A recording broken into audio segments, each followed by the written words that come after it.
Okay, so this is the Electrolux dryer of some sort. So here's the back.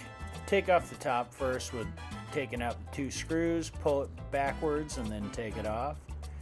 And then you've got like 50,000 little screws that you need to undo, so we're going to do that. This one here is longer than the others, so make sure to segregate that one from the others and put that aside. Keep going, take off all the little things. Now we're down to the electrical panel.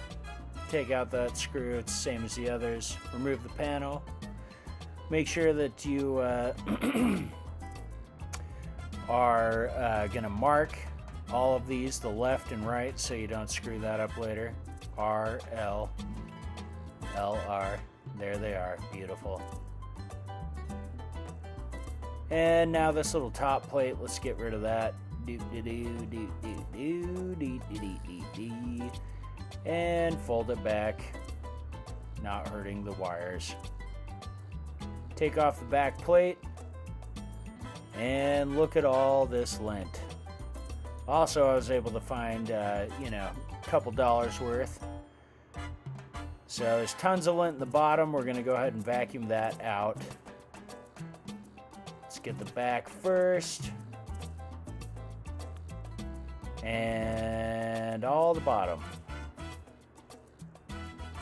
Yep. Not something you could eat an egg off of, but pretty decent. This is the piece we're replacing, the heater element. So first go inside and undo inside of the dryer and undo the 3 screws that are around that. Make sure to unclip that little clip.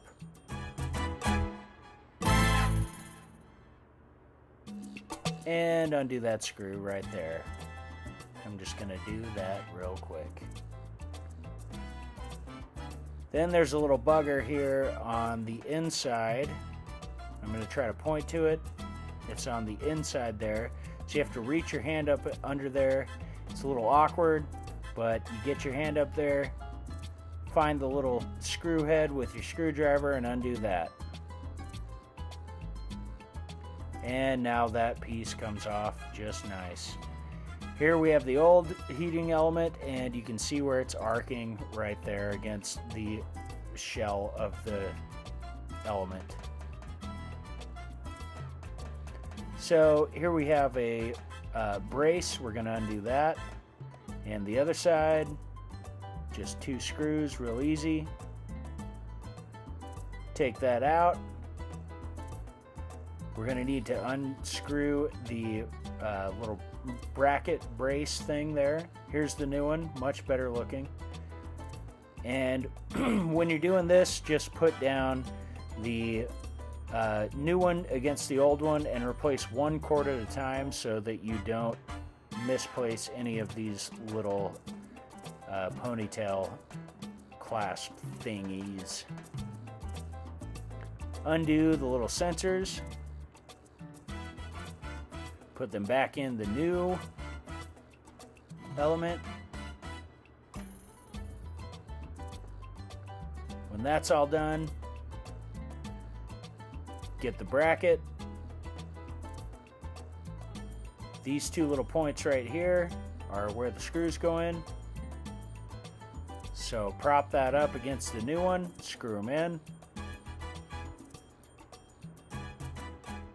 And right here, the positive lead wasn't long enough, so we're going to attach that here and reattach the bracket. Put back on this little vent thing, reattach the little pigtail,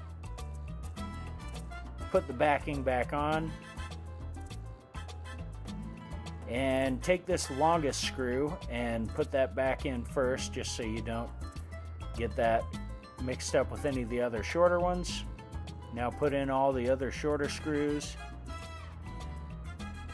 and get that top plate put back on. There you go. Let's get the electricity connected back, left, middle, and right. Put the plate on.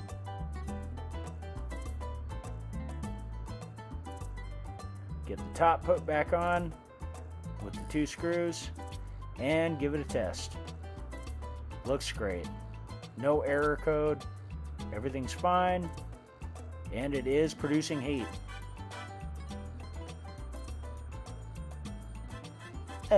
See ya, bitch.